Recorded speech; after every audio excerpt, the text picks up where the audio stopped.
हमारा करगिल का district president है। नमस्ते नमस्ते मोहम्मद अली मिर्जा साहब आपसे दिल्ली मिले थे, हज कमेटी के चेयरमैन है। हमारे एमपी साहब जी बिलाल साहब नेक्स्ट नमस्ते बिलाल साहब नमस्ते हमारे नमस्ते नमस्ते नमस्ते जी नमस्ते महिला मंच। नाम क्या नाम आपका? नाम क्या है? जिंदाबाद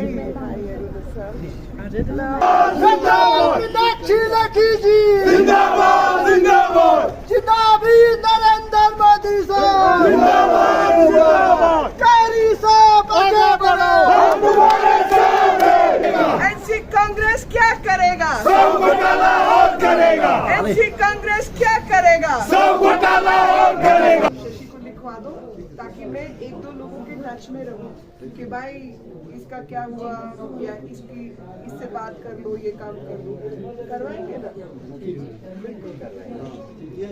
क्या होता है करी साहब और लोअर दराज से बिलाल अहमद साहब, हम जनता से अपील करना चाहते हैं, निवेदन करना चाहते हैं, गुजारिश करना चाहते हैं, ये सारे दराज का जितना भी एस्पिरेशन है, चाहे इसको डिस्ट्रिक्ट बनाने से लेके टूरिज़्म हब बनाने से लेके स्पोर्ट हब बनाने से लेके जितने भी दराज की इशू है, वो सारा मसला हल करने के साथ साथ इस दराज को आगे बढ़ाने के लिए इस बार आने वाले जो इलेक्शन में दराज के हर एक वोटर को ये सोचना होगा, समझना होगा कि तारकी कहाँ से हो सकता है, दराज को कौन अच्छा दराज बना सकते हैं। इस चीज़ को हम आपके मीडिया के ज़रिए लोगों तक ये पैगाम देते हैं। देखिए, ये बिल्कुल जायज़ बात है, यहाँ टूरिज़्म से रिलेटेड हो, डिफेंस से रिलेटेड हो, लोकल इकोनॉमी से रिलेटेड हो, ये तीन चीज़ को फोकस करके, चाहे यहाँ से गुरेज के लिए रोड हो या अलग अलग जहाँ जिस सेक्टर में सेफ्टी सिक्योरिटी कंसर्न को ध्यान में रखते हुए जहाँ जहाँ हमें सड़क खुलने के जो पॉसिबिलिटीज़ है वो सारा खोलना चाहिए, ताकि इधर उधर दोनों के लोगों का जो है इकोनॉमिकल बेनिफिट हो, यहाँ के बेरोज़गारी ख़त्म हो और केवल सरकारी नौकरी पे डिपेंड ना रह के यहाँ के लोग होटल चलाए, रिजॉर्ट चलाए, टूर गाइड करें, अलग अलग पैराग्लाइडिंग करें। क्यों नहीं करेंगे? हमारे यूथ में क्या पोटेंशियल नहीं है? लेकिन अपॉर्चुनिटी क्रिएट करना जो है सरकार का काम होता है और सरकार को लोग चुनते हैं। इसीलिए मैं लोगों को पैगाम देता हूँ कि आप अपना कीमती वोट जो है भारतीय जनता पार्टी के हक में करके अपर दराज से कारी साहब को, लोअर दराज से बिलाल साहब को आप लोग चुनिए। सबको पता है कि इस बार के इलेक्शन करगिल में खासकर बीजेपी का हिल काउंसिल इस बार बनने जा रहा है। तो आपको पता है कि जिस तरीके से अभी जो स्टार्टिंग पॉइंट लद्दाख के दरवाज़ा माना जाता है, यहाँ से हमारा जीत शुरू होता है। तो इस बार हम पूरी जोर लगाए रखा है और पूरी कोशिश है कि कोशिश ही नहीं बल्कि पूरी उम्मीद है कि करगिल में इस बार बीजेपी का हिल काउंसिल बनेगा। और जिस तरीके से लद्दाख की डेवलपमेंट, जिस तरीके से करगिल की डेवलपमेंट, जिस तरीके से अभी जुजिला पास जो टनल है, वैसे और बहुत सारे चीज़ें हैं जो करगिल में बनना है।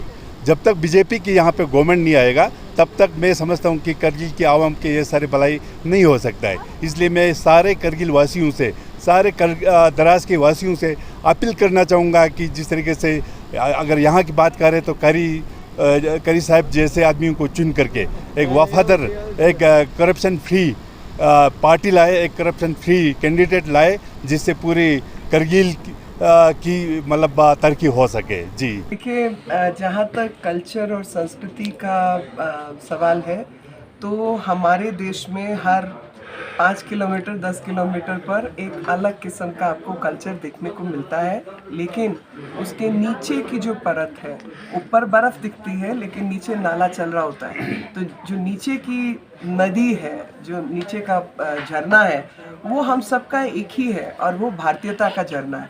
और वो भारतीयता का झरना द्रास में भी मौजूद है। और द्रास को, ख़ास तौर पे यहाँ की जनता को, इस क्षेत्र को किस तरीके से अब तक ठगा गया था आप अच्छी तरह जानते हैं। मैं इसमें ना ही बोलूँ तो बेहतर है। मैं यहाँ पर अपने 2 कैंडिडेट हमारे करी साहब और बिलाल साहब को सपोर्ट करने के लिए आई हूँ। आपने सही कहा कि हमारे सांसद साहब ने बहुत काम किया।